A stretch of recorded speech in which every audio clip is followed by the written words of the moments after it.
지금 우리 경제 상황을 두고 흔히 퍼펙트 스톰이라는 얘기가 나오고 있습니다. 작은 대내외 이슈들이 전반적인 큰 폭풍을 몰고 올 거다라는 우려감인데요. 오늘 이러한 시국에 진단을 해줄 분을 연결했습니다. 김영익 서강대학교 경제대학원 교수입니다. 교수님 안녕하세요. 예, 안녕하십니까. 네, 오랜만에 뵙습니다. 예, 오랜만에. 사적인 자리에서 많이 뵙습니다만 또 방송은 처음이네요. 네, 증시에 퍼펙트 스톰이 올까요? 그러니까 10월 전반적인 증시 전망이 매우 좀 궁금하고요. 최근에 이런 불안감들이 단기 조정일지 아니면 중장기 조정일지 어떻게 보시나요? 예, 퍼펙트 스톰은 아니라고 보고 있는데요. 예, 그러나 주가가 추세적으로 상승이 힘들다. 10월에도 박스권이 상당히 오랫동안 지속될 가능성이 높다. 이렇게 보고 있습니다. 예, 저는 최근에 중국 헝다우로 미국 정부 부채 이야기가 나오고 있는데요. 예, 부채에 의한 성장 한계가 도래했지 않느냐 이렇게 생각합니다. 그래서 2008년 작년 경제 위기를 겪으면서 각 경제 주체 부채가 너무 많이 늘어났거든요. 예, 이 부채 문제가 좀 드러나기 시작했다. 예, 그런데 이제 가장 중요한 건 경기죠. 경기가 좋고 기업 수익이 늘어나면은 이자 내고 원금 갖고 그게 문제가 없는데요. 예, 그런데 최근에 통계청의 경기 선행지수 순환 변동치, OECD 선행지수 이런 걸 보면은 경기가 선행지수부터 거의 정점에 가깝고요. 점차로 갈수록 내년으로 갈수록 경기가 둔화될 것이다. 이게 우리가 주식시장에서 본질적인 문제가 아닐까 생각됩니다.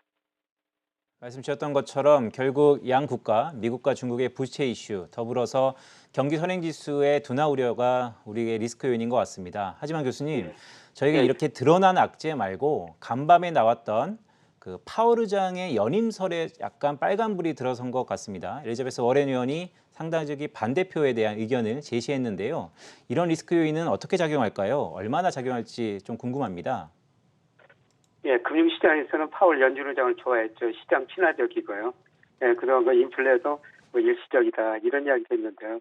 예, 그런데 제가 생각하기에는 파월 의장의 기본적인 생각이 현재 민주당 정부 정책하는 사람들하고 생각이 같지는 않은 것 같습니다.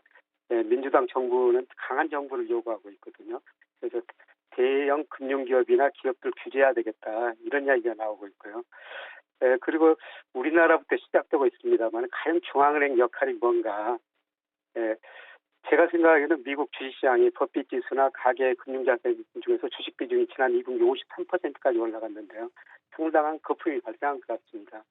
그래서 이 거품이 시장에서 비이성적 가해에서 생길 수도 있고요.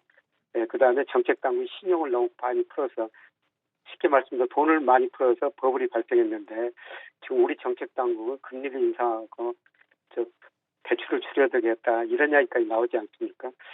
앞으로 미국도 저는 파월 연준 의장이 계속 연임하기 힘들지 않느냐 지금 정부하고는 맞지 않다 이렇게 생각하기 때문에 앞으로 중앙은행 역할 인플레 문제도 계속 논의가 될 것 같습니다.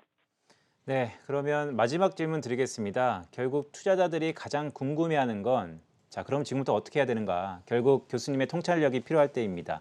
전략은 어떻게 저희가 대응해야 될까요? 네, 저는 경제 지표를 보면서 지금이 추세적인 상승은 아니다.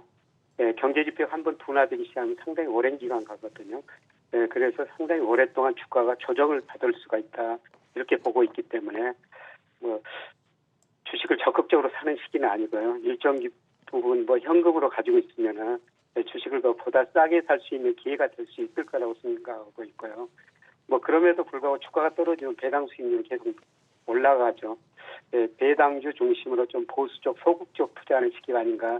네, 지금 그런 시기라고 보고 있습니다. 네, 지금까지 김영익 서강대학교 경제대학원 교수님이었습니다. 교수님 감사합니다. 네, 고맙습니다.